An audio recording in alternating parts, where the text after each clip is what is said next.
Chinese is an intentionally vague way of communication. Let me explain that through one very common phrase, 再说吧. Literally, it means let's talk about it later. Sounds simple, right? But here is where things get interesting. Imagine you're speaking to your Chinese counterpart and you bring up a topic they don't want to discuss. Maybe it's a politically sensitive or regional issue, or maybe a commercially sensitive topic.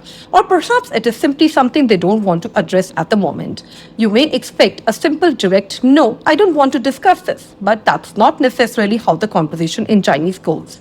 Instead, you hear, 这个问题很敏感，我们以后再说吧。这个问题很敏感，我们以后再说吧。This is a sensitive issue, let's talk about it another time.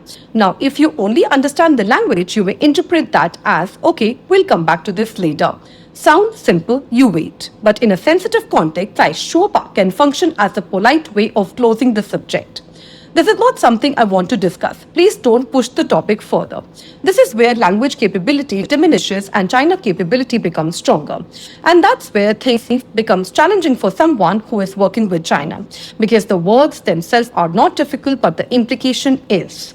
This is particularly important for business owners, procurement leaders, corporate professionals dealing with the Chinese counterparts. Imagine you're discussing the pricing, MOQs, production, delivery timelines, quality issues, supply chain, disruptions, contract terms.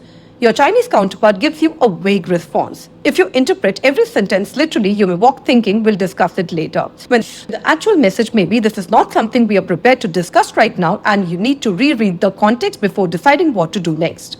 This is why I always say understanding Mandarin is not the same as understanding Chinese communication. You need to understand the words, the context, the relationship, the situation, and the intention behind the response. Because sometimes the most important part of a Chinese conversation is what was not said directly. And this is exactly why I have created a resource called Beyond Mandarin, Understanding Contextual Chinese. If you want to learn how to interpret these kinds of expressions beyond the literal translation, comment context below and I'll send you.